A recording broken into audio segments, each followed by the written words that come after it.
Al-Qadariya utawaona hapo kama utanisikiliza vizuri, wakati tunasoma madrasa ya Al-Mu'tazila, kundi la Waislamu wanaitwa Al-Mu'tazila.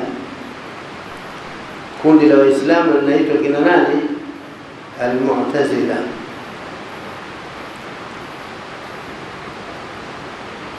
Tunasoma leo vipi wamedhihiri, wametokezaje hawa, na kwa nini wakaitwa jina hilo la Mu'tazila.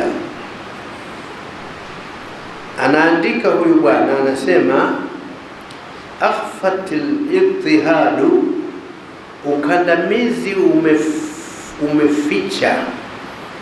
Ukandamizi ulitokea, ukandamizi dhidi ya ili kundi la mwanzo hivi la Al-Qadariya, walikandamizwa na watawala wa wakati wao. Walitokea watawala wakawakandamiza hawa Al-Qadariya, unaona, na wakawakandamiza hao Mu'tazila, na baadhi ya Mu'tazila.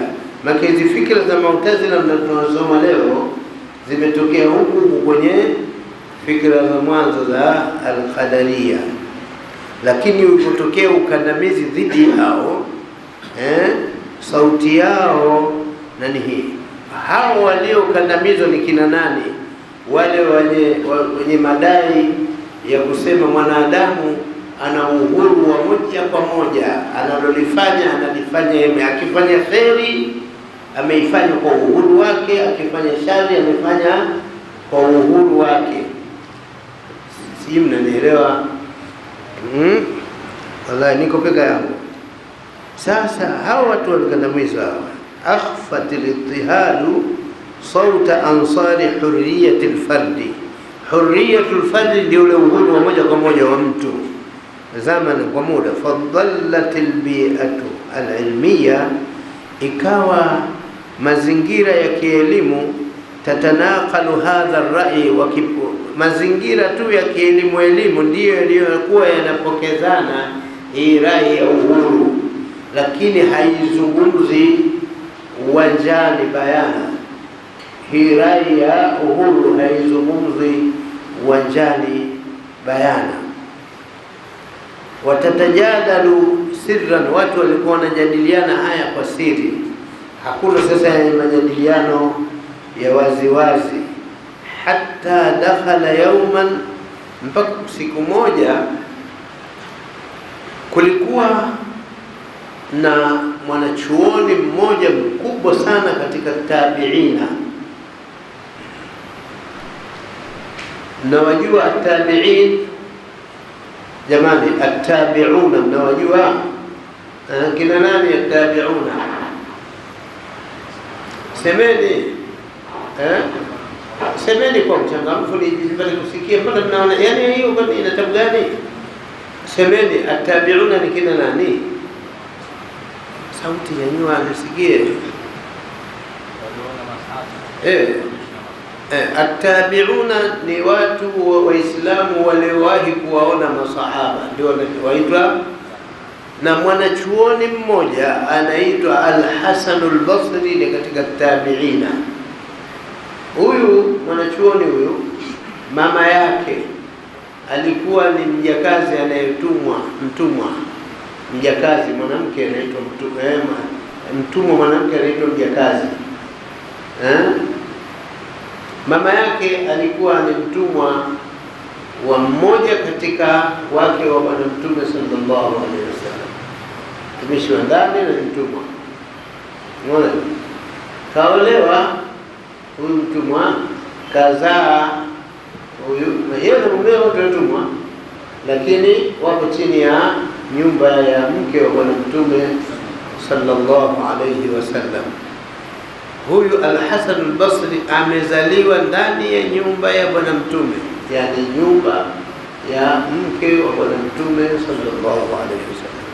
Al-Hasan al-Basri kazaliwa wapi? Kazaliwa Madina, lakini anaitwa al-Basri kwa nini? Kwa sababu ya baadaye alihamia Basra. watu walihamia kule na yeye wazee wake walihamia kule.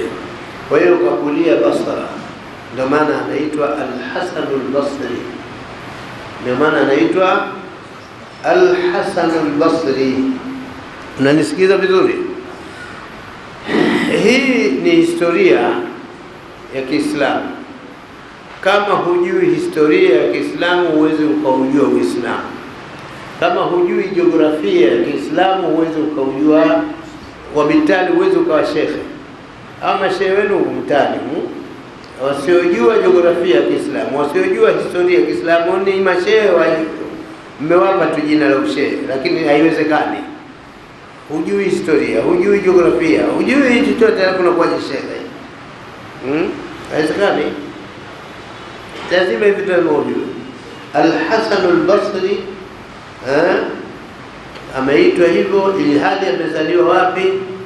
Madina, ndani ya nyumba ya Bwana Mtume sallallahu alaihi wasallam, lakini anaitwa Al-Hasan al-Basri. Ananasibishwa na mji wa Basra. Mji wa Basra uko wapi? Mji wa Basra sasa hivi uko wapi? Uko Iraki. Basra iko Iraki, Kufa iko Iraki. Unaona hivyo? Sasa alikuwa na halaka ya darsa msikitini, msikiti mkuu wa pale Basra alikuwa na halaka, ndio anafanya darsa zake yule shekhe. Ni shekhe mkubwa sana, mwanachuoni mkubwa sana, unaona, na darsa yake ni pale msikitini ni maelfu ya watu.